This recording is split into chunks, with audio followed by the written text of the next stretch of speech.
Welcome to the Tuesday, March 15th, 2022 Planning Commission meeting. We are going to start off with a Pledge of Allegiance led by Dennis Schmidt, and if everybody could please mute themselves during that. Will you please join me in the pledge? I pledge allegiance to the flag of the United States of America and to the republic for which it stands, one nation under God, indivisible, with liberty and justice for all. Thank you, Dennis. You're welcome. Annette, can we have a roll call, please? Yes, Commissioner Anderson, Here. Commissioner Carranza, Here. Commissioner Heath. Here. Commissioner Schmidt, Here. Vice Chairperson King. Don't see her just yet. Chairperson Vanden Eyck. Here. So we have 5 present, and Randy Hughes is going to be an excused absence for tonight. Okay. For those of you who are viewing this over the internet, we one of our planners is having some technical difficulties, so we're going to get started here, but hopefully she'll be able to get in soon. She has our first item. Can I get a motion to approve the agenda? I'll make the motion. And second? Second. Okay. Annette? Okay. Commissioner Schmidt, Yes. Commissioner Anderson, Yes. Commissioner Carranza, Yes. Commissioner Heath, Yes. Chairperson Vanden Eyck. Yes. Motion passes 5-0. Great, thank you. We will now move into the public comment portion of the meeting, which is reserved for people who would like to address the commission on any matter that is not on the agenda over which we might have jurisdiction. Speakers will be limited to 3 minutes. If you'd like to make a presentation, please raise your hand if you are online. And if you are calling in with your phone, if you could do *9 to raise your hand, and we will bring you in. Does anybody have any comments for public comment period? Okay, it doesn't look like we have any. So can I get a motion to approve the consent calendar? So moved.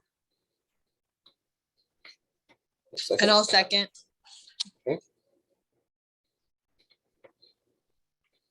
Okay.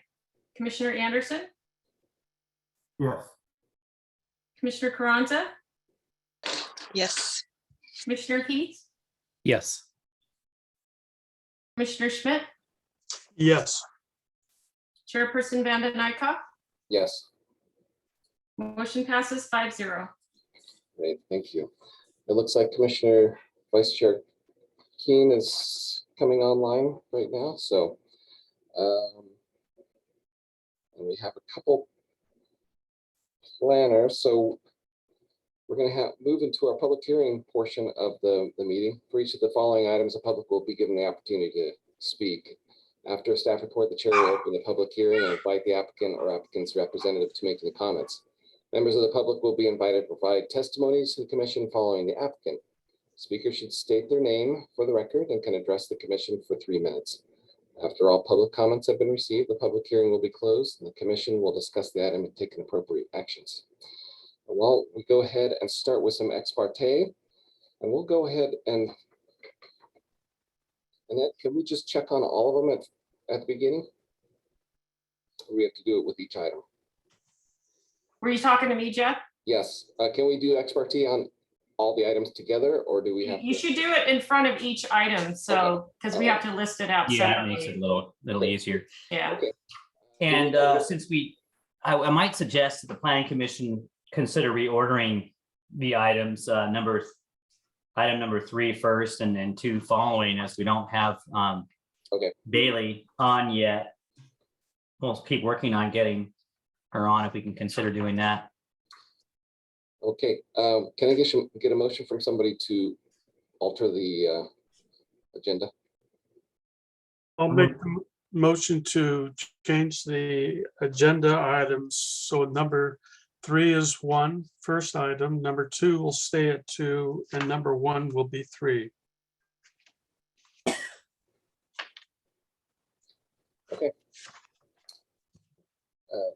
Can I get a second on that, please? Second. Okay. Do we have to get a roll call on those, Annette? Yes. Okay. Commissioner Schmidt, Yes, Commissioner Carranza, Yes. Commissioner Anderson, Yes. Commissioner Heath, Yes. Vice Chairperson Keen, Yes. Chairperson Vanden Eyck. Yes, Motion passes 6-0. Thank you. thank you. Okay, then we'll go ahead and move forward to the conditional use permit amendment for 88575 El Centro. Do we have any ex parte on this item? We'll start with Dennis, no, Jason, No, no export. Greg, No. Victoria, No ex parte. okay, and Tori? No. Okay, and I do not have the ex parte. So if we could go ahead and have our staff report on that item. Okay, thank you. And I just want to make note, I see that the applicant has their hand raised and there will be an opportunity after the presentation for you to speak. So I don't want you to think we're ignoring you. Okay, I will go ahead and share my screen here.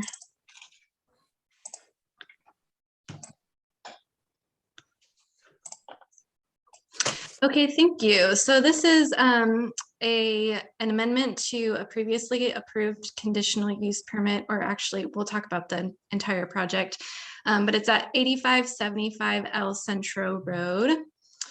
The property is about a 0.15 acre lot. The underlying zoning district is RMF 24, or residential multifamily high density, but it does have a planned development overlay number 7 on top of it. So here's an aerial view of the property, and the project being proposed is a studio. So a little bit of background about the project. In 1999, there was a general plan amendment, zone change, and a tentative tract map, which allowed the subdivision of a 2.5 acre parcel into 16 parcels, 15 of which were residential, and then the 16th was used for a common open space area for the residences. With that general plan amendment, there was also a plan development overlay, a PD 7 overlay added on top. What the PD does is it sets a unique development standard, regulations that are different from those that are from the underlying zoning district. So the underlying zoning district is multifamily 24, high density multifamily. So the PD 7 overlay has slightly different regulations for these specific parcels. With the plan development, a master plan of development is required, which lays out essentially all of the parcels and where the residences are going to be located. So this is the original master plan. You can see the individual lots as well as the residences on each one. The project being proposed is a small uninhabitable studio with a covered entry porch. So just to clarify, a studio doesn't mean like an ADU, it means a detached office or art studio, something like that. So it can be a conditioned space, but there's no kitchen, no overnight stays, no bathing facilities, and then are required to record a deed restriction saying they're not going to convert it into a residence without the appropriate permits. So since the studio wasn't included on that original master plan that you just saw, the master plan has to be amended, which is why it's being brought before the Planning Commission tonight. So here's a site plan just laying out the lot. You can see it's pretty long and skinny, and the proposed studio is proposed there in the very back with 5-foot setbacks on the sides and the rear. So the plan development 7 overlay, like I said, does require slightly different standards. So it requires a minimum 10-foot rear setback and a combined side setback of 10 feet. As I showed here, we can see they just have a rear setback of 5 feet. So that's an exception that they're requesting. The PD7 code language does allow for an exception to the setback for physically unique sites. So the findings that are required for the Planning Commission to make to enable the applicant to move it as close as 5 feet to the rear setback are the following 3.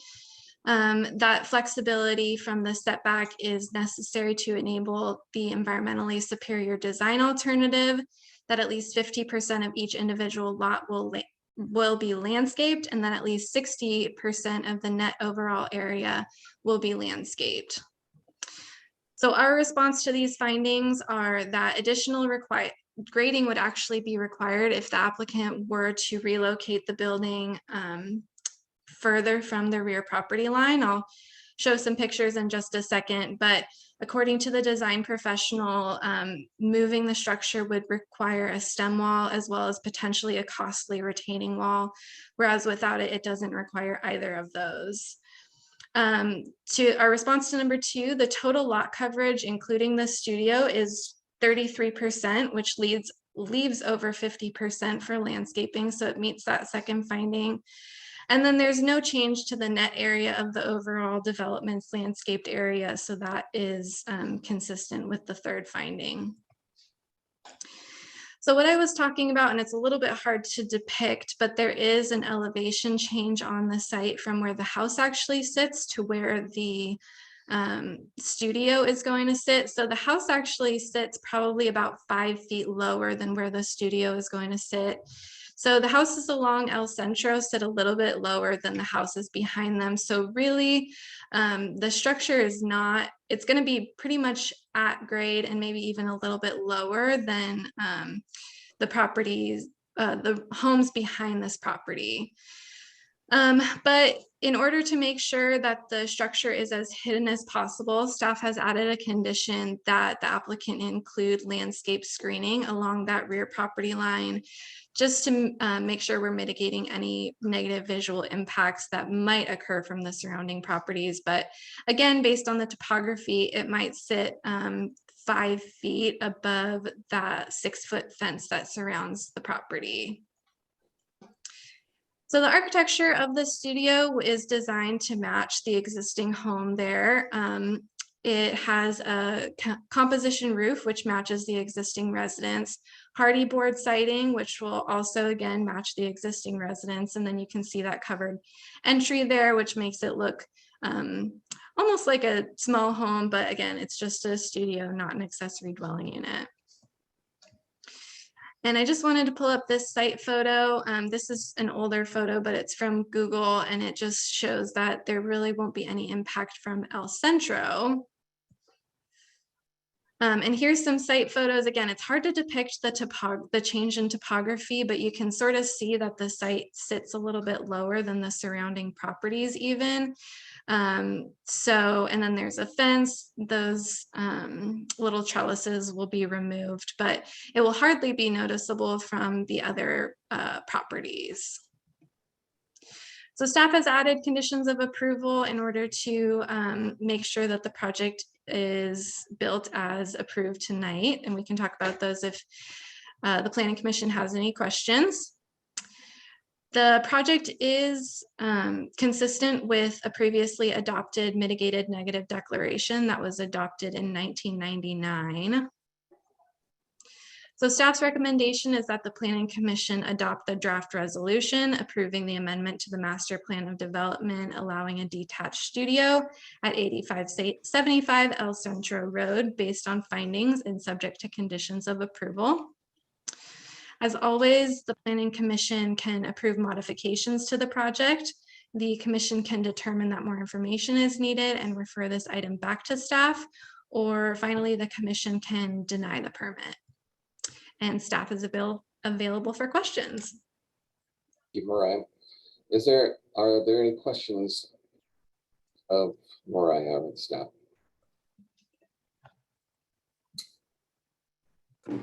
See if I can get all my people here. Yeah, go ahead. Do we know the setback of the home behind where the studio will be located? I don't know what that setback is, but the home behind is, well, let's see if we can see the picture. Also, I'm sure the applicant will tell you, but the applicant has spoken to the HOA, and it sounds like they have approved this design as well. And I think that neighbor specifically is part of the HOA. So it sounds like it's already been discussed with the neighbor, but it's hard to tell exactly what the setback is, but I would guess that the other house is probably meeting that 10-foot setback at least. So it's probably at least 10 feet off of that rear property line. And what was considered for the landscaping behind the studio? We were just going to work with the applicant during the time of building permits. I'm not sure if Phil has any suggestions right now. I can't think of any tall sort of shrubbery that might help to screen it in that small area, but that would just have been approved with the building permit. I think it's best to leave that flexible, and there's quite a large variety of things that can work in that zone if we need to screen. But I think if the commission wants to see large screening, they should probably state the kind of dimensions and heights and color of landscape, and then we can choose the right fit for the variety based on the site. Yeah, I think my concern is more areas like that become dead areas, and I think personally I would rather not be a requirement for landscaping, and if the property owners want to do it on their own, then they can do it, but to require it for visual purposes, and you can see the house behind them. I mean, visually, they still have the Christmas lights on the back of their house, or some lights, maybe patio lights. I don't really see a need for the landscaping. Okay, do we have any other questions of staff? We'll go ahead and open the public hearing and invite the applicant to address us if they'd like to.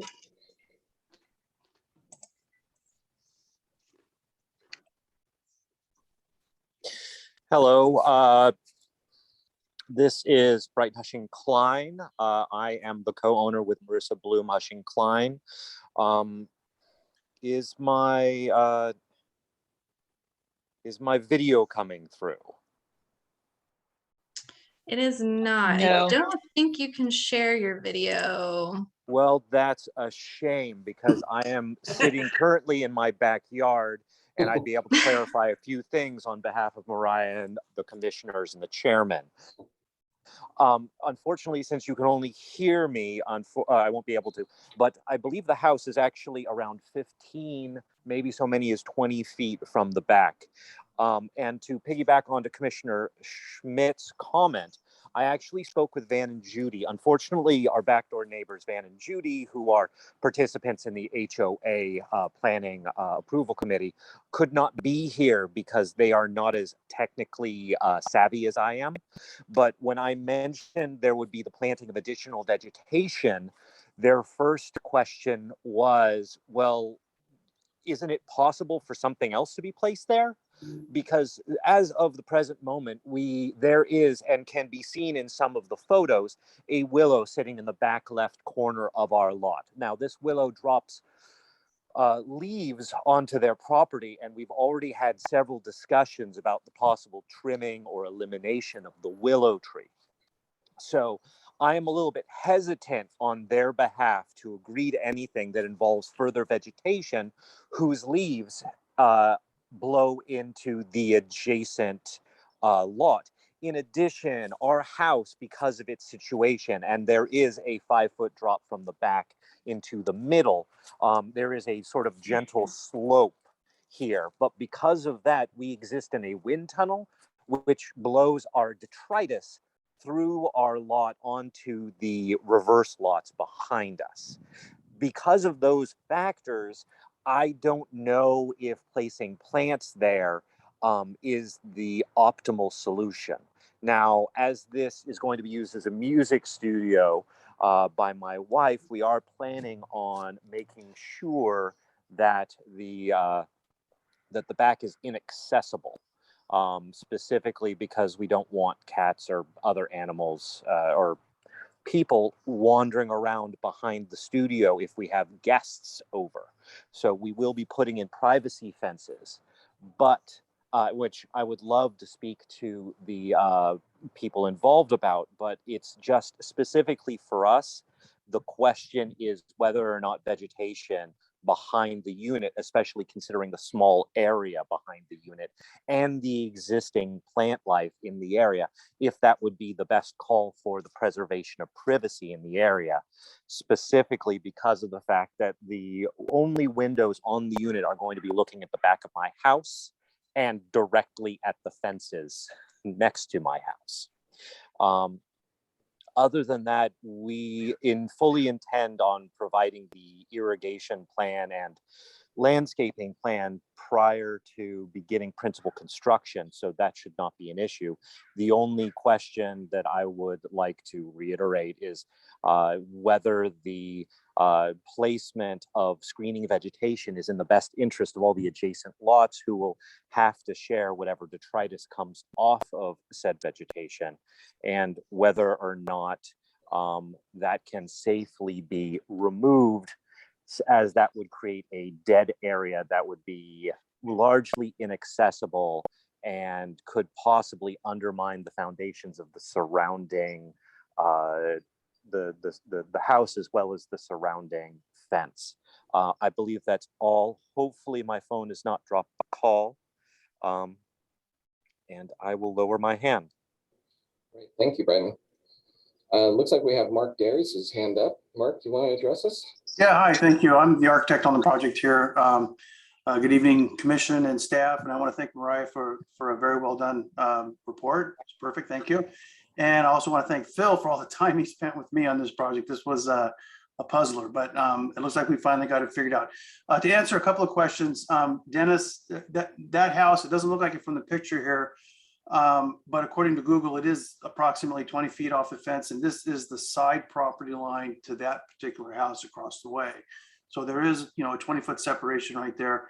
And I do agree with Dennis on any tall shrubbery that's going to be built, that would be planted behind this building. We have such a small area. I have a sort of a concrete swale to collect drainage because we're so close to the fence. I couldn't get to just slope off. So it really only leaves about maybe 30 inches to plant something. So it'd be right up against the fence. Plus it really isn't going to be that visible. And I don't really know what it's going to screen unless it gets to be 15 feet tall in such a small area. So that's one condition that I would request that get removed if we could. But otherwise, everything else that was spoken by Brighton and by Mariah pretty much covers what's going on this project. And really the biggest thing was that 5-foot setback, and because of the slope and the small nature of the backyard, scooting that building forward another 5 feet really did cause a lot of issues with the way it was going to need to be constructed. It was either going to be a lot of grading, pulling dirt out, or adding dirt in. Either way, it was, as far as I was concerned, was not the superior design. This was a good solution to it, and thankfully the PD gave us the language to be able to do that. So, and I'm open to any questions if you have any. Thank you. Great, thank you, Mark. Are there any other members of the public that would like to speak on this item? If so, if you could please raise your hand if you are on Zoom, or if you were calling in, if you could do *9 and we'll bring you in. Okay, I don't see any additional commenters, so we will go ahead and close the public comment period and bring it back to the Planning Commission for any discussions or a motion. Can I ask the applicant a question? Sure. I was just curious, since he seems to have a relatively good relationship with his backdoor neighbors, do they seem opposed to the project at all? I mean, they're not here, but are they okay with a little house that close to their property line, and the only thing they were concerned about was the vegetation. Ryan, can you help Right. come back on? Yeah, Brighton, if you could raise your hand again, so we know which one. You're in there twice. Perfect. I apologize. I appeared once on my phone and once on my computer because I was having connectivity issues. Commissioner King. Yes, that is actually a very good question. And for that reason, I actually went over to their house immediately upon getting the notification to speak with them in depth for it. What we knew prior to that is that they, in connection with the HOA, had approved the project in its original form with the 5-foot setback back before we realized that we needed to go through a few things before we could get it approved. Secondarily, after I received the notice of this meeting, I actually went to go speak to them, and I have a text on my phone saying, hold on for a second so I can make sure to get this. Sorry, I can't get connected to the Zoom call. I'm not all that techie. You know our thoughts on this project. So I believe we're of understanding. They have no opposition. This is primarily and functionally going to be an art studio. And so I don't think a little house is necessarily what I have to pitch them on. But their primary issue was with privacy. And when I pointed out there are in fact no windows on their side, and the only windows on that are either going to be facing directly to my house or directly into the fences on either side of my house, they were very contented. They were more concerned with anything else regarding specifically the planting of more plants along our fence line. They were very concerned with that, as I believe they have some sort of water feature in their backyard, which the willow already drops a prodigious amount of leaves into every season, as I mentioned. And so their primary thought was, can we not plant more plants there? There's going to be a problem with the fence. I know that willow trees have been known to lift up houses, so could you please maybe get rid of the willow tree while you're at it? And that was the extent of the conversation, especially since the installation of this will actually provide them with more privacy, since our windows look directly at their house. And with this unit planted there, we will have no direct sight line to the house unless we make our way around the unit and specifically press ourselves against the fence. Okay, thank you for that very thorough answer. I appreciate it. I apologize. Mr. Schmidt can testify to the fact that I do like the sound of my own voice. Any other questions of the applicant while we have him online? Jason. I just wanted to say that with the unit being so close to the fence, putting any vegetation there would be very difficult to clear. It's damaging to the fence itself. Watering becomes an issue. So I think that it would probably be best not to have something back there. Do you see any problems with clearing something if vegetation was required back there? The idea was just to provide some additional screening, but it sounds like the applicant brought up some valid points, and if the neighbor isn't concerned about it, then it's up to the planning commission to remove. Okay, thank you. Victoria, did you have a question? Yeah, I guess I was just thinking, furthermore, this wasn't talked about, but the irrigation and whether or not that would be an issue if there was a flood of the irrigation when they weren't there. And not only do you have dead leaves, but potentially irrigation that's now going to be a flooding problem for the studio.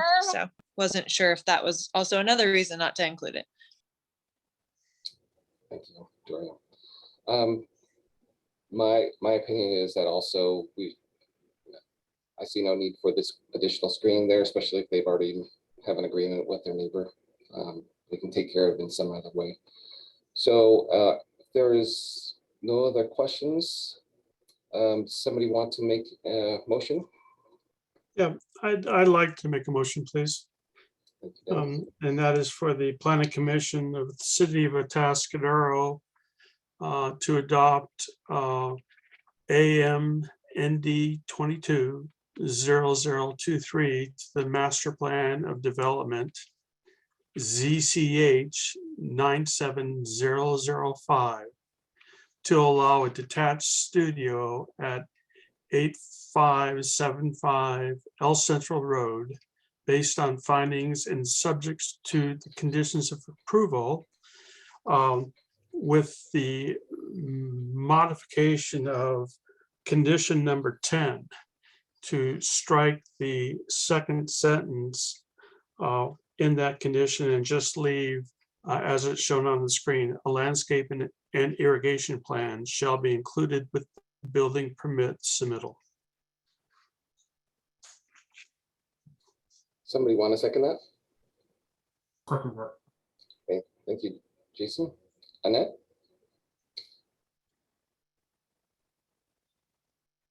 Annette, I think you're muted.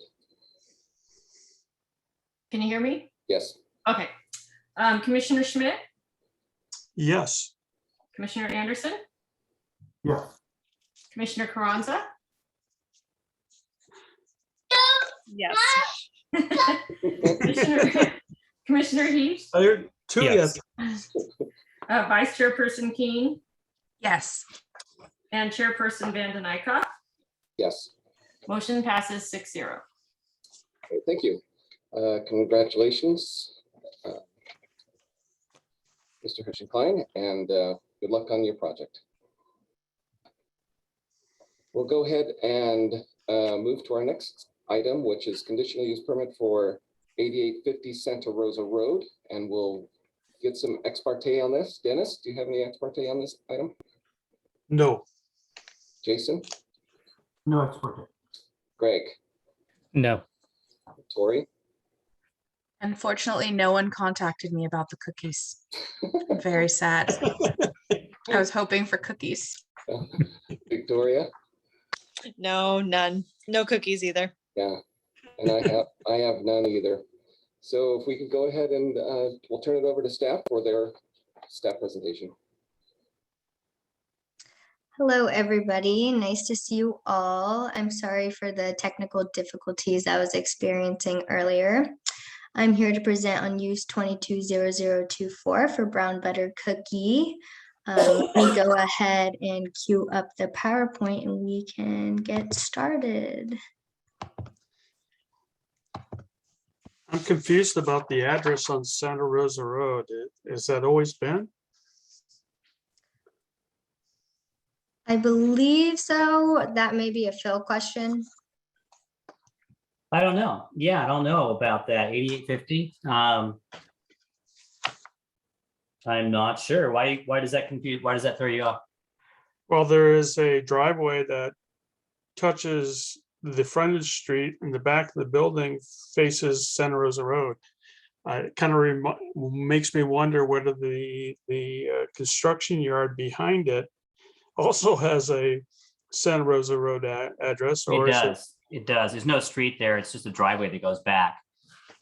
So it's all Santa So- Rosa addressing.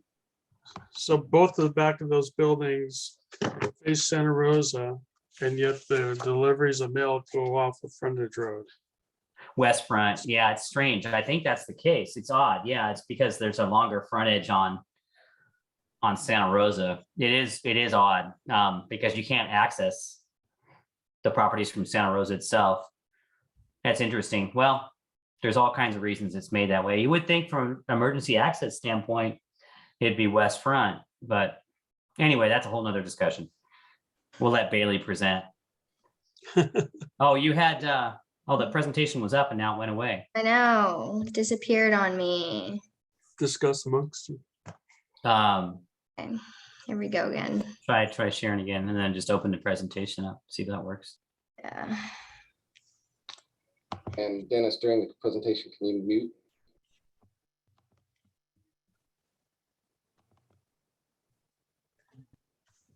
Okay, there we go. It's opening up. Now let me try sharing my screen.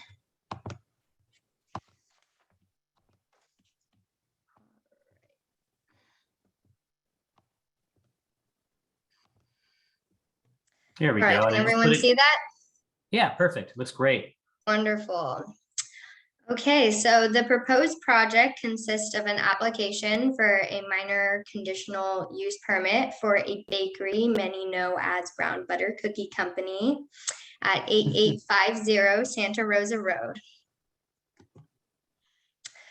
The site consists of a total of 0.83 acres, has a general plan designation of general commercial and a zoning district of commercial retail. Surrounding zoning includes commercial retail, commercial tourist, commercial service, public facilities, and both single and multi-family residential. This is an aerial image of the site. It is located along West Front and Santa Rosa Road, and Highway 101 also parallels the site. Background, the applicant proposes to use the existing building as the bakery. The 9,860 square foot building was previously occupied by Champions Gym, and the space is currently vacant. Brown Butter is owned by the Little Market Incorporated, which operates retail storefronts in Cayucas, San Luis Obispo, and Paso Robles. Proposal. The applicant is requesting a modification to the code in placing a low-intensity indoor manufacturing, repair, and processing bakery service in the commercial retail zoning district, which is why we are bringing this to commission tonight. The bakery would not have a retail component or be open to the public, as it will only support 2 of the 3 retail storefronts, their mobile food truck program, Cookies and Custard, and their online services. So the primary use will be for packaging, shipping, and baking purposes. This is the existing building for the proposed bakery. No additions or alterations will be made to the outside of the building. Only tenant improvements are being proposed, which will be discussed a bit later in the presentation. Existing site layout. This is existing site layout. So as you walk through the front door entrance, there's an existing sales bar area to the left, and to the right, there is a racquetball room with stairs that lead to 2 small private offices. In the upper left-hand corner, there are existing bathrooms and a locker room. Directly across from the bathrooms, there's an aerobic room. And these are the tenant improvements. So the applicant is proposing some tenant improvements, which will be further reviewed in the building permit process. All existing spaces will be kept the same. The racket room will be used as a potential office space, but no current usage plans are being proposed by the applicant. The existing sales bar area will be used as an employee clock-in area. The aerobic room will be utilized as an employee lounge, and the bathrooms will maintain the same. And specific improvements can be found in the staff report that you were given, but they include installing ovens, dishwashers and sinks, and replacing the flooring. These are some more specific plans for the installation of the ovens in the kitchen, which can also be found in more detail in the staff report. Proposed elevation. There is no change in the elevation of the existing building, as they're just using it as is. Parking. The existing parking lot has 40 spaces and 2 accessible spots. The municipal code requires one parking spot for every 500 square feet for manufacturing and processing uses. So 19 spaces are required according to the code. So the parking does meet the requirements. Staff has added a condition to designate a parking stall for their mobile food truck.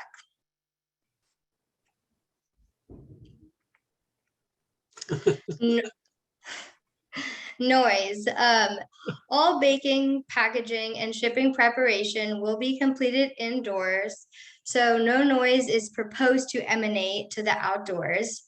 The only noise would be generated from traffic by bakery employees. The applicant is not proposing the use of any large trucks. The adjacent property also participates in packaging and shipping as they're a building supply shop. So we believe that this makes it a compatible use. Existing landscaping. The existing landscaping consists of mostly asphalt and building space. The parking lot does have some planters and small shrubbery throughout. We can kind of see here that on the side of the building and in other pictures I'll display, there is a slight grass sloped hill. More landscaping. The applicant is proposing no design or landscaping changes. However, in the Atascadero Municipal Code 9-4.119 subsection F, the Planning Commission may modify landscaping requirements if they find that the existing structural arrangement precludes for the need for landscaping. Site design. So according to that same part of the municipal code, Title 9, Chapter 4, Section 119, subsection F, a minimum of 10% of the interior of all parking lots is required to be landscaped, and shade trees are to be planted at approximately 30-foot intervals along parking rows. Staff has added a condition that 4 15-gallon trees are to be planted on site as shade trees for the parking lot. These trees can include coast live oaks, valley oaks, Chinese pistaches, or any other similar tree type. Trash enclosure. So on March 8th, 2022, the City Council approved and adopted new trash enclosure standards. Staff has added a condition that the trash enclosure for the bakery meets these newly adopted standards. Signs. The applicant is proposing a small sign on the front door of the building. Staff has added a condition that all signs meet municipal code standards. Site photos. So these first 4 pictures depict the parking lot, the front of the building, some of the more of the current vegetation and planters on the side, and that kind of on the side of West Front, that sloped grass. These are some more site photos that show the side of the building. So we can see that the building supply shop, they do utilize more larger trucks, which is not proposed for this project, but, oh, sorry.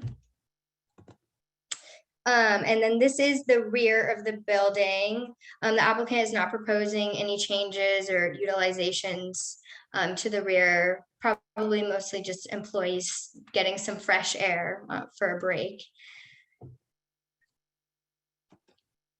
Conditions. So conditions can be found in the staff report, but include that 1 off-street parking shall be provided at a minimum of 1 space per 500 square feet, and that the food truck must have a designated parking stall, that tenant improvements be consistent with Exhibit B and colors and materials match the existing facade, that all signs meet municipal code standards, and that 4 15-gallon trees be planted on site as shade trees for the parking lot. Environmental determination. So the project qualifies for a Class 1 categorical exemption under CEQA because it consists of the operation, repair, permitting, or minor alteration of existing private structures. Recommendation. Staff's recommendation is for the Planning Commission to adopt draft resolution approving minor conditional use permit, allowing for a bakery service in the commercial retail zoning district based on findings and subject to conditions of approval. Required findings. There are 6 required findings, which can also be found in the staff report, but include that the project is consistent with the city's general plan, that the proposed project satisfies the zoning ordinance, that the use will not be detrimental to the health, safety, or welfare of the neighborhood or general public, that the proposed use is consistent with the character and orderly development of the neighborhood, that the proposed project will not generate traffic beyond the safe capacity of city streets, and lastly, that the proposed project is in compliance with city policy and criteria. And as always, the commission can approve modifications to the project. The commission can determine that more information is needed and refer the item back to staff, or the commission may deny the permit. And staff is available for questions. Thank you, Bailey. Are there any questions of staff from planning commissioners? Dennis? Dennis, you need to unmute yourself. I was muted. At our last meeting, I thought that I might be in conflict because of where I live. And I did receive email from city staff stating that I was beyond the conflict zone area. And so I just announced that. And then also I'll let people know that the blue band that's on the side of the building is now a green band along the side of the building. It was painted sometime last week. And I kind of giggled about the noise comments by Bailey, and I was just wondering at the moment if there are any smell conflicts or maybe the beneficial impacts of the being smell permeating from the building. And I was actually wondering that same thing. And I don't know if they have to have a commercial kitchen or not, but I'm going to enjoy the fragrances that permeate from the building. That's all. Okay. Victoria, I saw your hand was up. Yeah, thanks. I guess there's a few. One of them was, did I hear Bailey, you say in your report that 2 out of the 3 trees that were suggested could be native trees?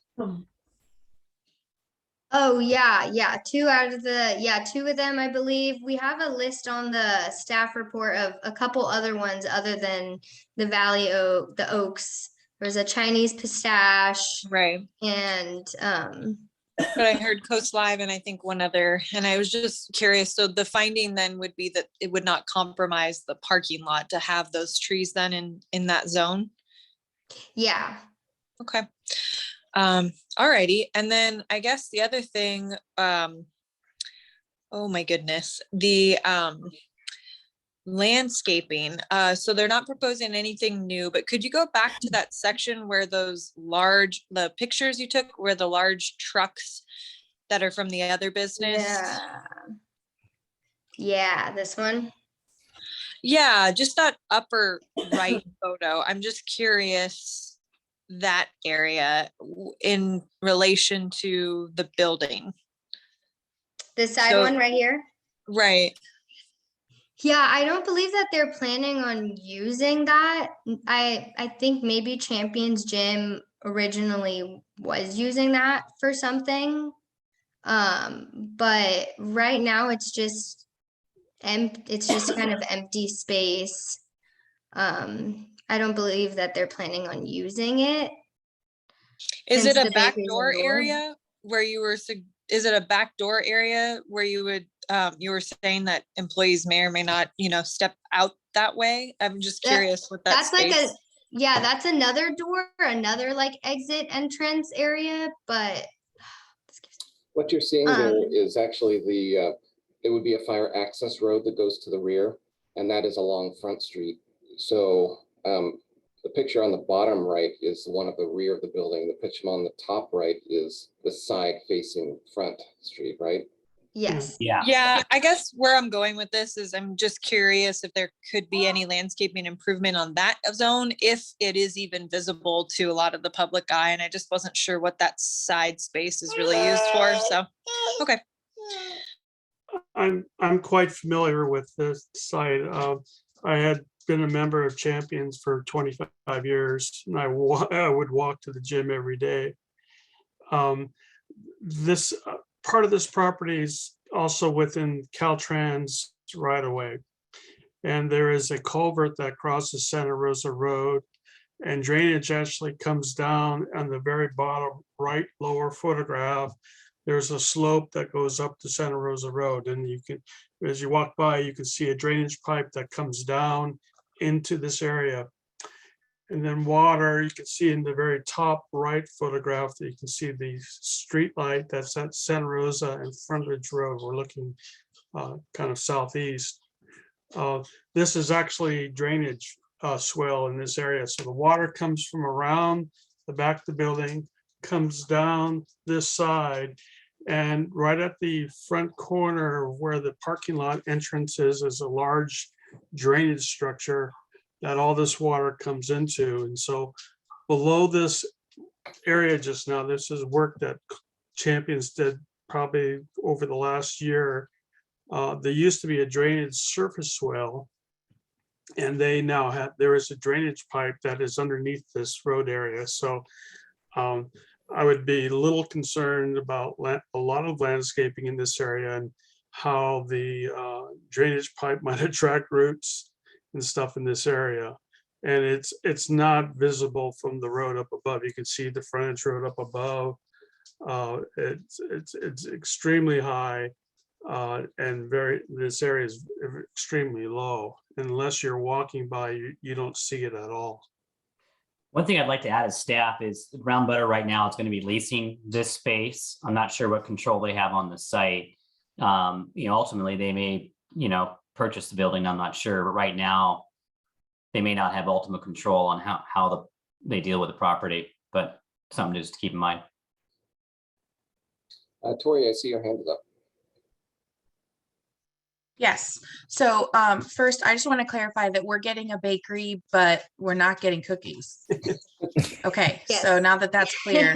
Well, I mean, but- there's a cookie delivery truck where they will go to events in our town, but they won't have a retail store at this time. Well, so Sure. that's what I was curious about is there's that big open space. I guess it was the racquetball thing. If in the future they decided to turn that into some sort of retail space, would it have to come back in front of us, or can they use that because No. it's zoned commercial retail? Yeah, the reason we're here for a use permit tonight is because they're not doing retail. If they choose to do retail, they don't have to come back. We would love for them to do retail, but because Yes, they're we doing a would. semi-industrial use in a retail zone, they have to be Okay. before the PC. Okay, So- so when they do retail, okay, when they Yeah. do retail, I will be there the day of. Just let me know when to can- be there, and I'll be there We with can cookies. protest, have signs, Yeah. have retail. I have mean, they resale. got to do something with the ugly cookies, right? Like Is day old is there cookies, any ugly concern cookies. about the overlay if they were to do retail later? Like, is there anything stopping them from that? There's not. They could open up Okay. the door and sell cookies and we'd all smile. And they don't have to throw them in a trash can either. They Yeah. just I feel like there's almost nothing bad about this project. They're using an abandoned building. They're bringing cookies to our town.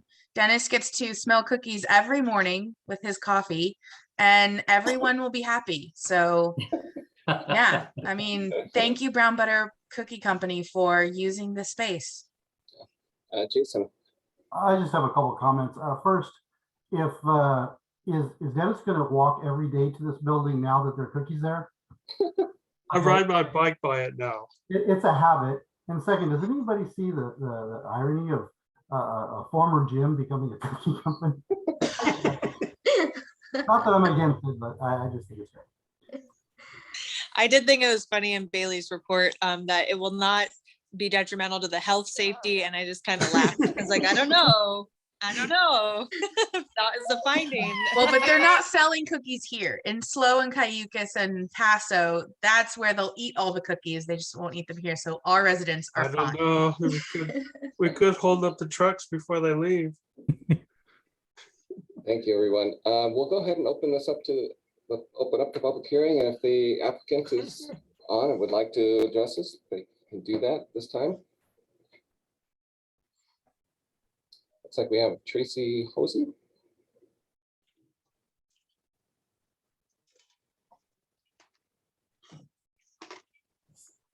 Okay, how about now? Yeah, go ahead, Tracy. Can you hear me now? Oh, let's see. Yes. Hold on. Hello? Yes, we can hear you. Yes. Can you hear us? We can hear her just fine and clear. I just don't think she can hear the rest of us. Can you hear me now? Yes. We could hear you before. I don't think she can hear us. Uh-oh.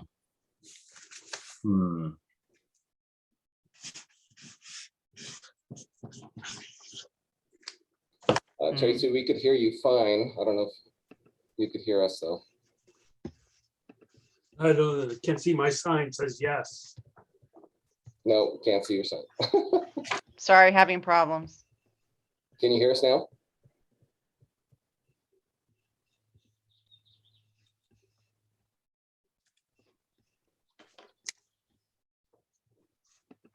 Nope. I have to write Yes, I can backwards. see the yes. I can see the yes, but can she see It's the yes? backwards, is it? Or- Can you see us now? Yes. We can hear you. Just say, we can hear you. Yes? Yes, Yes. we can hear you. Sorry. She's trying. I guess it's no good if she can't hear us.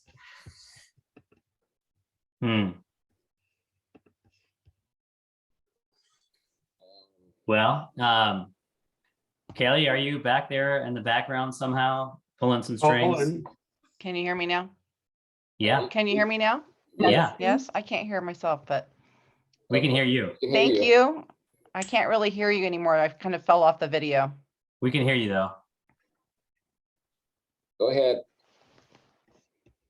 Go on.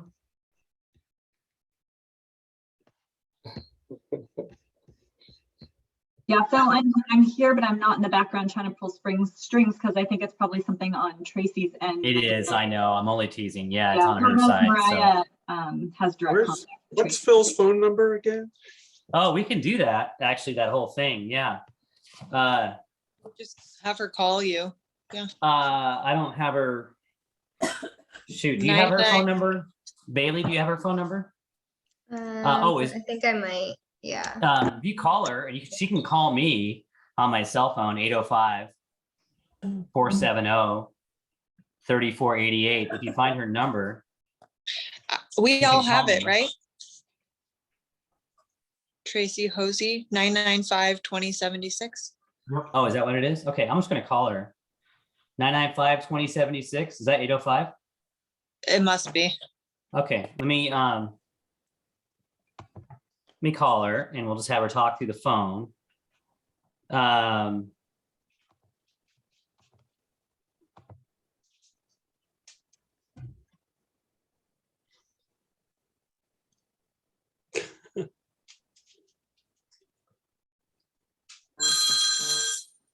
Oh, there's a phone ringing, see?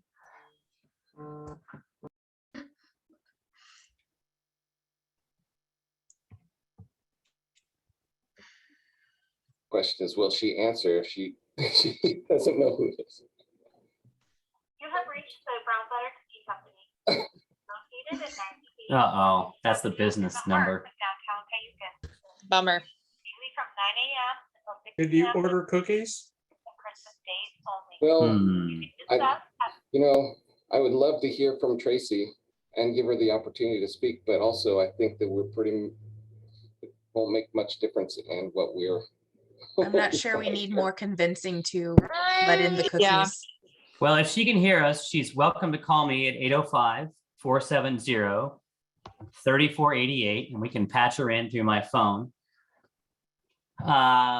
Otherwise, yeah, I think at this point, the commission can move on or open it up to any other public that would like to speak. Yeah, that's what I'll do. Well, so if there's any other people that are online listening, if they would like to make a comment on this brown butter cookie place, they can raise their hand in Zoom or else *9. Looks like the property owner's on there as well. And if nobody wants to make any additional comments, we'll go ahead and close the public hearing, bring it back to the commission for any other discussion, or just go ahead and make a. Oh, I totally want to make this motion. Okay, Tori, you do it. Is it I move- possible? Oh, Tori, can I ask one thing of you? Yeah. Okay, the only thing that came to mind is, I mean, if 2 out of the 3 are already native trees, can we just put in the condition that they should be native shade trees? Is anyone opposed to that? Well, they can choose any of the trees, the kind of trees that they want. I think that they should be allowed to work with staff on that issue. I don't think we should be telling them what to plant. Okay, it just seems to me if they're leasing the building and it's gonna be just something they have to put in anyway, might as well, but that's just how I feel. Just that they have to be native trees. They don't have to right now. The I city guess what I'm, The city has a list of approved trees that can go in there, so. Oh, okay. Okay, so I move to adopt draft resolution approving USE 22-0024 to allow bakery service use in the commercial retail zoning district based on findings and subject to conditions of approval. A second on that? I'll second. That's great. Annette, have a roll call, Yes. please. Okay. Vice Chairperson King, Oh, yes. Commissioner Anderson, Yes. Commissioner Carranza, approve. Commissioner Heath, Yes, I approve. Commissioner Schmidt, Yes. Chairperson Van den Eyck. Yes, Motion passes 6-0. great, thank you. Well, we're looking forward to have brown butter cookie company in our town, and as you could hear from the planning commissioners, we hope that you open a storefront very quickly. We'll go ahead and move on to the final item, which is zone change for 5901 East Mall. And we'll see if there's any ex parte on this item. Dennis? No. Jason? No expert. Greg? No ex parte. Victoria? No ex ex parte. parte. Oh, and Tori, both of you have said at the same time. So, okay, we got none on both those. And I do not have any of it as well. So why don't we go ahead and turn this over to staff for their presentation. Excellent. Thank you, Chair. Hopefully you can see my presentation and hear me okay. Yes. Both. Oh, excellent. Good deal. Well, this is an implementation of a city council goal. It's also a disposition of city property.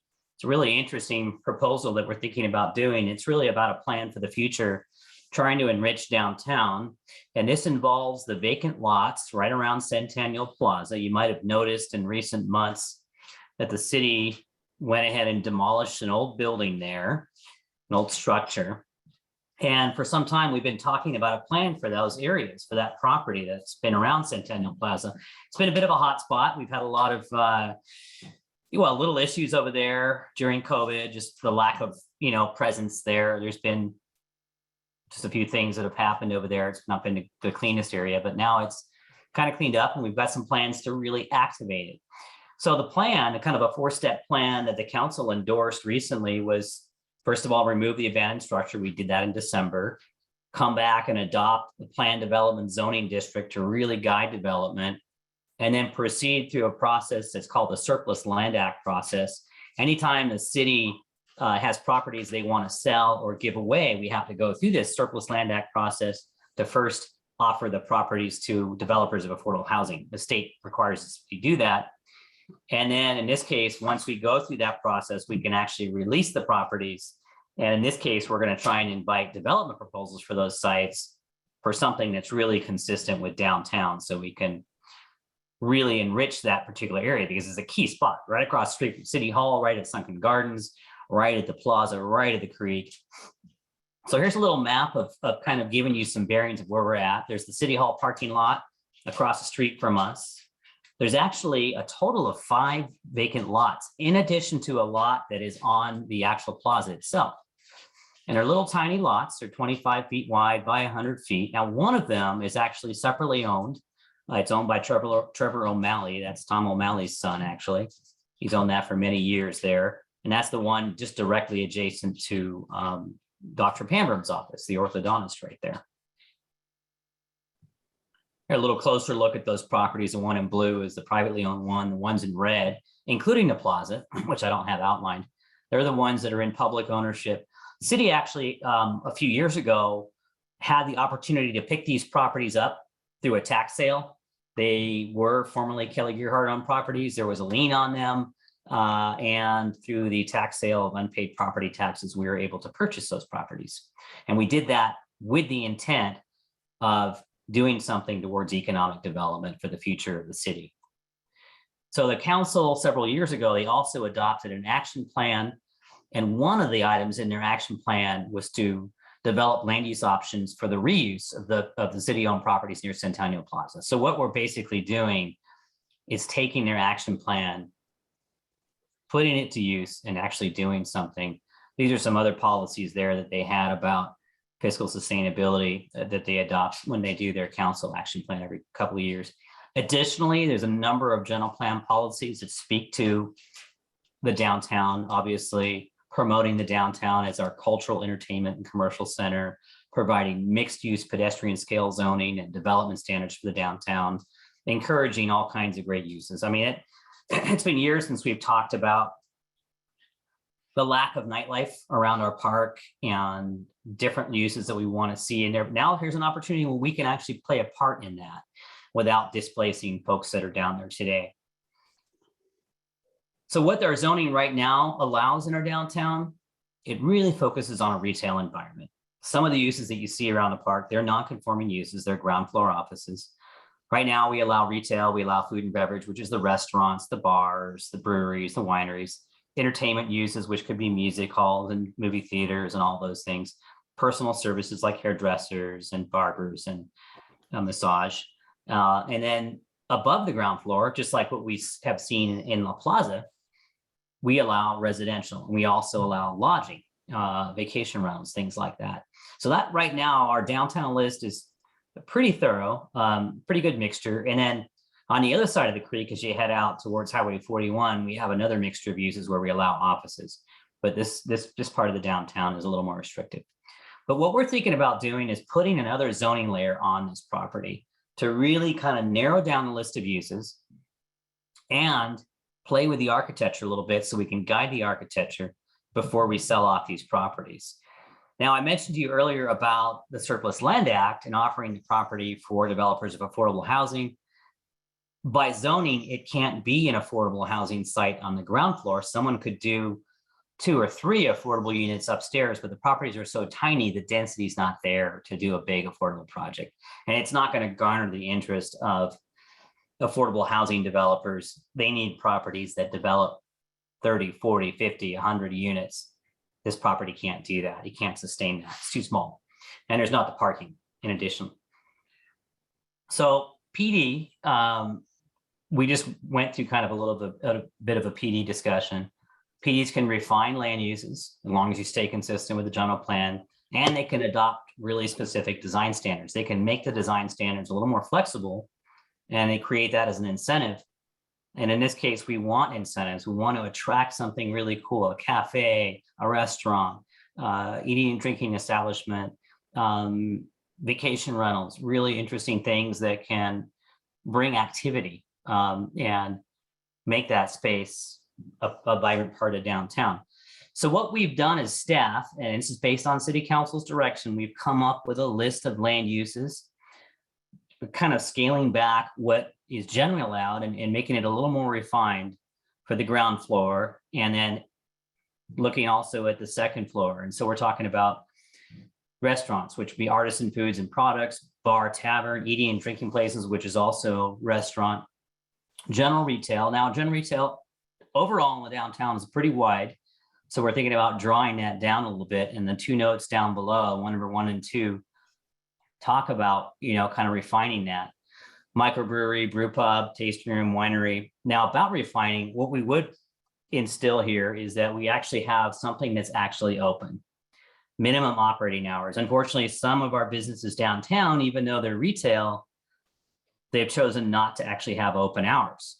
That's not the intent of our general plan in our downtown. The intent is to actually be open, to have a presence, to have pedestrian activity. And so we would require that on this particular site.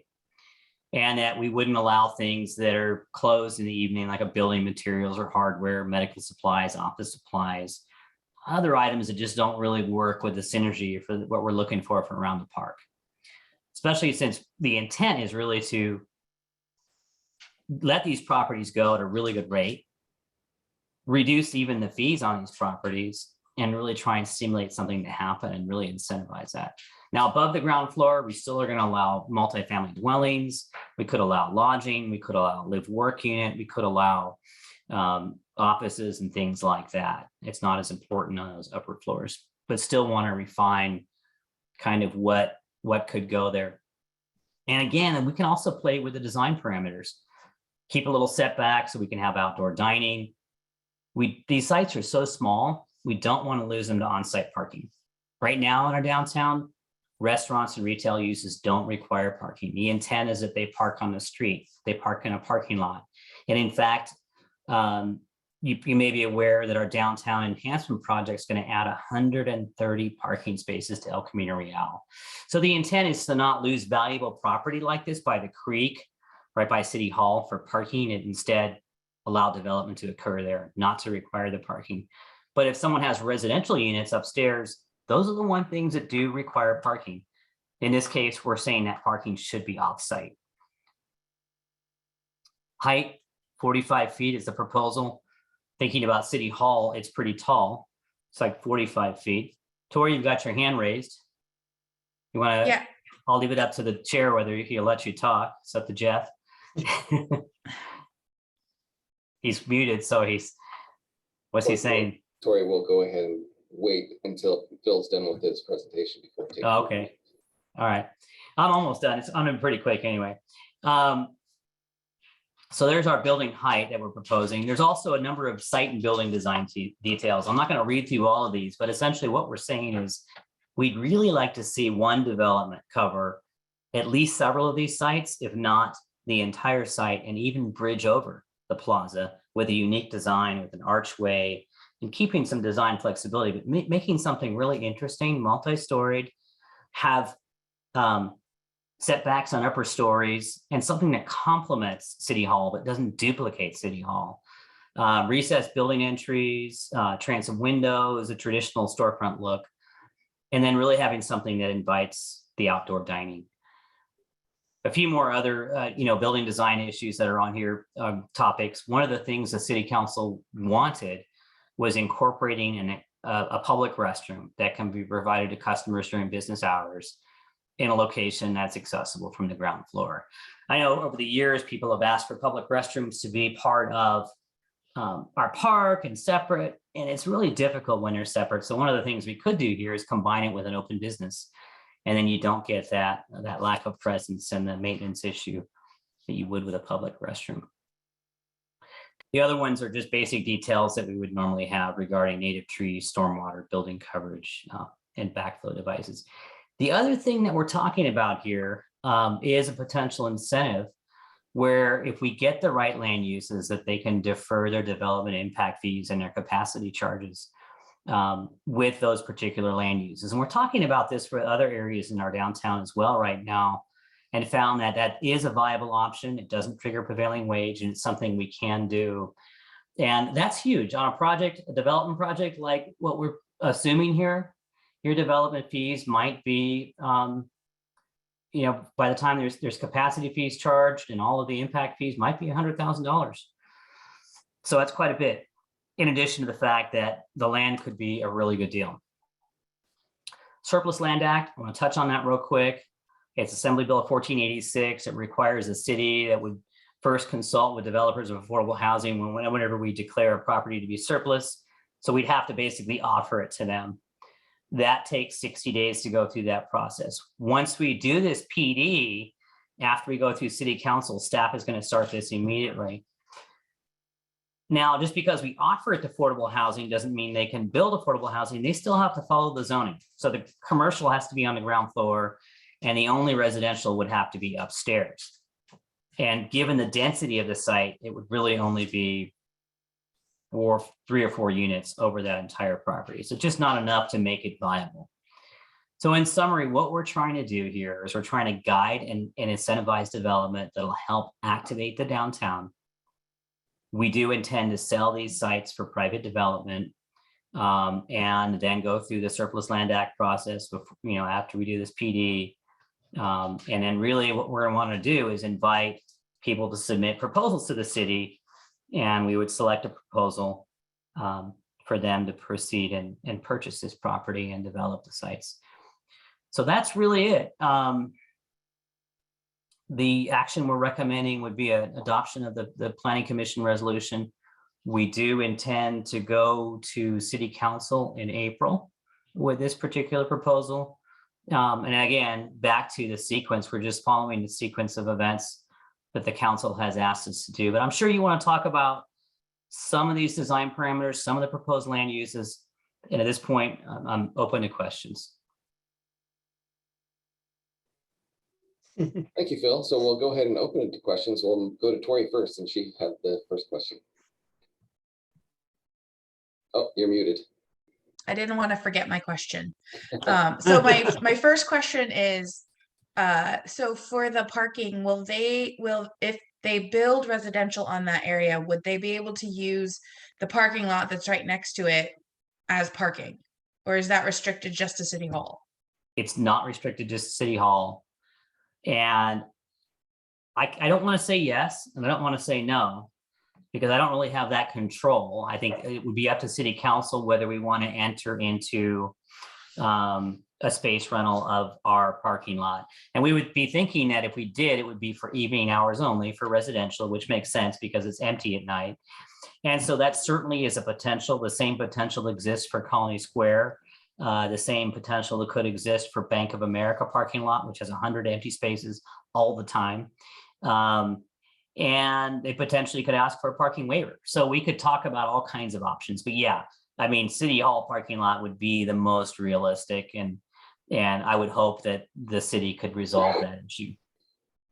Okay. Yeah, the only time I've really seen that parking lot full is like on events. And it seems like it would be reasonable to ask the residents to move their cars for events. Yeah, and so we're talking about residential and cars there. We're only talking about between 1 to 4 cars max. Yeah. Very little. So my next question is regarding the fact that the spaces sort of bridge over Colony. Is Colony restricted to be a walking area, or would like let's say they have an eating area and they want to put tables and chairs there for people to eat on that strip? Is that restricted? There's several different ways that can go. I'm glad you brought that up because I don't know if I explained that in detail.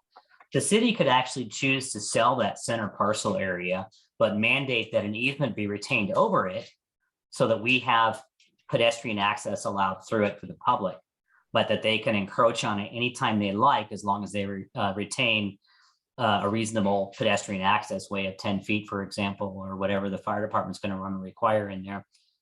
So another way we could do it is keep that as public and offer encroachment permits where they could put out their chairs and tables, just like we do on sidewalk dining permits. So yeah, they could do that either way. And that's what we wanted to encourage, is the use of the plaza, the use of the frontage area, the use of sidewalk areas, the use of areas all around this to be something like what you have just right over at Malibu Brew, you know, where we've got outdoor dining, but even go obviously 2 or 3 steps further with that. And is that something we need to worry about, or is that the city council will do We things don't- in that much detail? Need to worry about it. They can go to that level of detail. They need to decide on the disposition of that Centennial Plaza. The PD will actually apply to this whole area. It'll apply to Centennial Plaza and lots 12, 13, 14, 15, 16, 17 in total, including the privately owned lot. So the PD standards will govern the entire thing.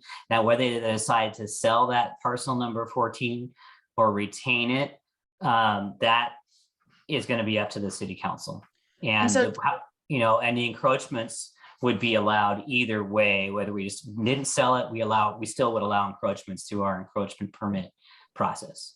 And the So- fee deferral, is that for parcel 12 as well? That is correct. Okay, so we're sort of would hope that- encouraging him to sell it along with all the others? That, or the owner of parcel 12 has already expressed interest in being an owner of 13, 14, 15, 16, and 17. So if they're successful in the proposal process. Got it. So it's going to be an open game, but it would make sense if that property owner already has that piece. It would be unfortunate if 12 and 13 were to develop separately because they're so narrow. They need 13 to be able to develop it. They need each other. So that could go either way. It feels kind of like a monopoly board. When you have one orange, you want all the oranges to develop Absolutely. hotels. Yeah, exactly. Yeah. It's real life monopoly, folks. Yeah. If only people knew how exciting these meetings were, man. Okay, those are all my questions. Thank you. This is really, I actually found this incredibly interesting. So thank you for your lovely presentation. Thank you. Jason? Bill, I sense that you have a real interest in this project going forward because, you know, sitting out there with maybe a glass of wine or maybe some brown butter cookies would be a really nice. Wonderful. Yeah. So, I mean, I look at this chocolate. property right from my office window every day. So Yeah. I do have an interest in it. so I'm all for moving forward with this. I like it. I like the idea. Dennis?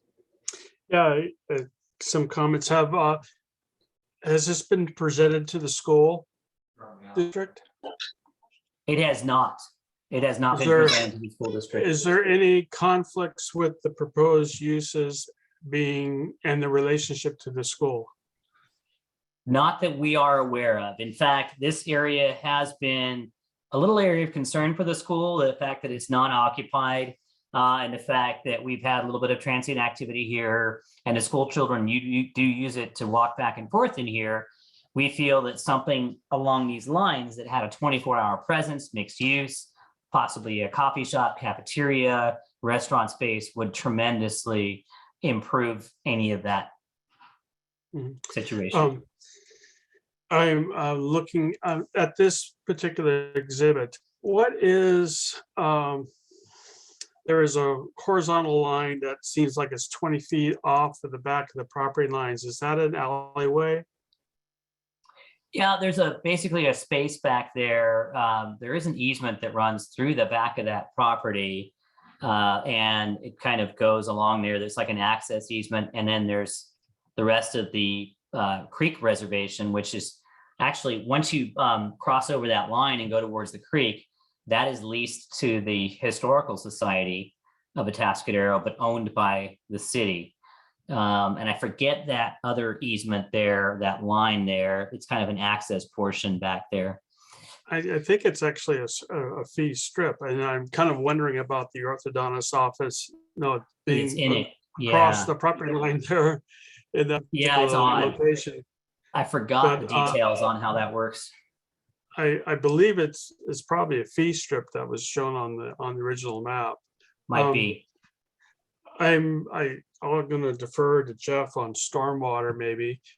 I mean, not restricting restricting stormwater on the surface, I can understand it, but it's awfully expensive, especially under the program in which you're discussing, which would use this entire area. there would be a major expense of putting it underground. So I don't know if it's accessible to, you can release it into the creek area or not, or something. I'll let Jeff discuss that if he wants to. But I also, on the page that has the uses on it, can we go to that, please? Yeah. And there you go. And I'm encouraged that the city is doing this and putting their own neck on the line on this versus asking other people to do it. Since leadership is huge, and that I'm glad to see it. The other side of this is, and I think we've seen this in San Luis Obispo, especially with mixed use development, is the conflicts that there are between having a bar and a tavern in an area where there's going to be, or eating and drinking places where there are dwellings. And the noise conflicts, and people who live on the upstairs are going to want to go to bed at 10 o'clock, and we live in a Atascadero, we have hot weather, we want to open our windows, and we have all this noise.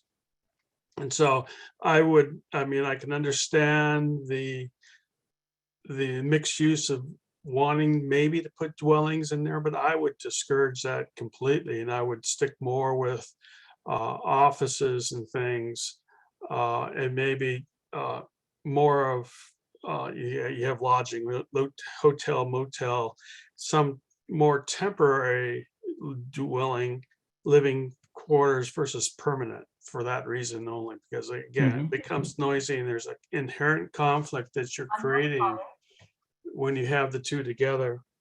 I'm glad to hear about the parking, because not having parking on that property would obviously allow it to be much better area in terms of its use. So I'm encouraged. And let I me would touch like on the to- residential thing just a little bit, because we're stuck on that kind of. I think you bring up a really good point about the residential, although it's an experiment to see how La Plaza does. I think when someone moves into a downtown commercial location, they probably have different expectations. But back to the main point, why we have residential there, we're kind of stuck having residential as an allowed use, because if we have to go through the Surplus Land Act process and the state finds out that we preemptively took residential off the table entirely before we entered the Surplus Land Act process, it would be disingenuous, and we might be in trouble by doing that. Yeah. So that's the difficulty that our attorney has warned us about when we got into that discussion. Well, we'll see what happens. It's kind of like Yeah. people moving next to an airport, right? And that's quite so right. they Yeah, we complain. wouldn't assume it to be, a lively nightclub area the size of that it is. We assume it to be something a little more low key, like what we have on Entrada right now, which you go out there at 10 o'clock on Entrada, it's pretty darn quiet. So. But that's not our goal. Our goal is to have an active downtown. It really is. Yeah. At 10 So o'clock long at term night. it is. Yeah. So anyway, I'm very much encouraged by this. So thank you for bringing it to us. Anybody else have any comments? Yeah, for me, I think this is a great opportunity, and I think housing in the downtown, great idea. If I could downsize, I would certainly do something like that. So thank you, Phil. We'll go ahead and open it up for the public hearing. And let's see, is there anybody still online here? Actually, it doesn't look like. Just wanted to hear about the cookies and then they all left. Yeah, looks like our only attendee is Lorelei, so Lorelei. Okay. Any other comments from our planning commissioners? Not, would somebody like to make a motion? Looking for it. Is it? Can we show it, please? Oh yeah, sorry. I took that off the screen. Let me get that back on there. And then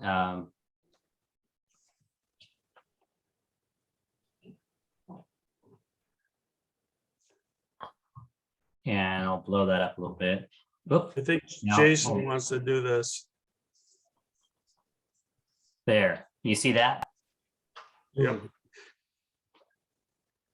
Jason, do you want to make the motion there? Yeah, I'll go ahead and make a motion to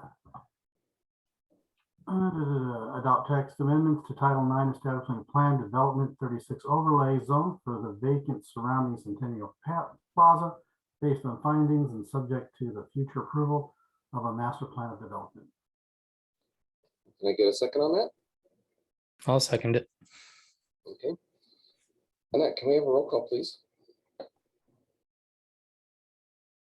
Yes, okay. Commissioner Anderson, Yes.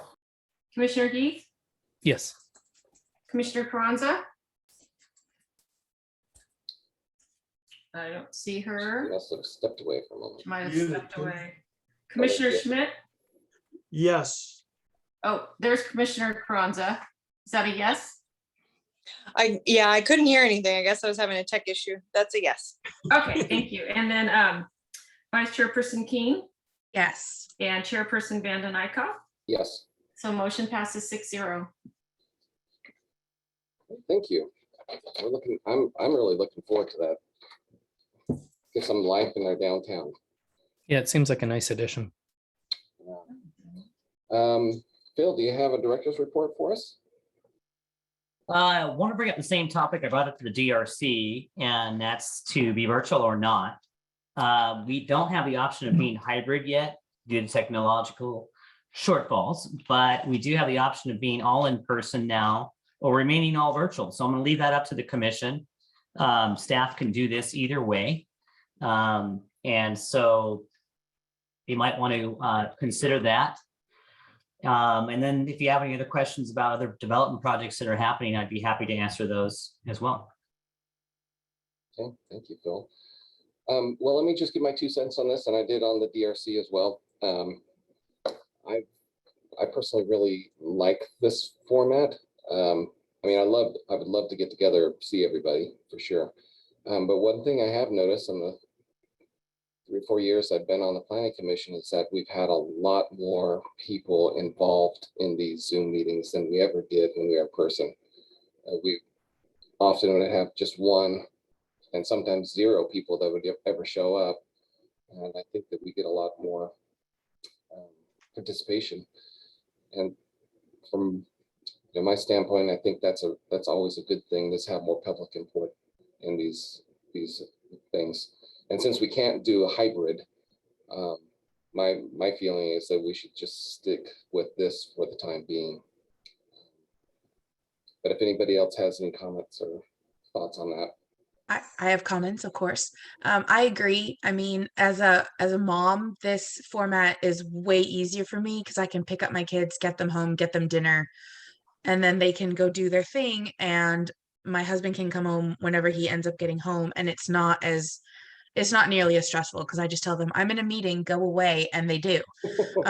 So just having the ability to do this from home makes my life a lot easier. So I will, of course, if everybody decides that we're doing it in person, I will make that work. But this is definitely a lot easier for me.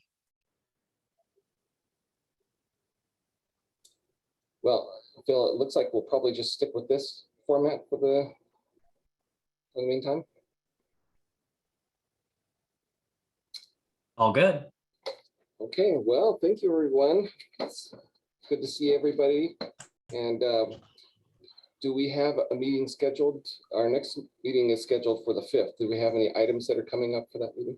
I think we do, actually. Let me take a look again at the calendar. Let's see what we got here. Yes, we do. We've got a big one coming. If we can pull it off. Let's see. Kelly and I are working on this stuff.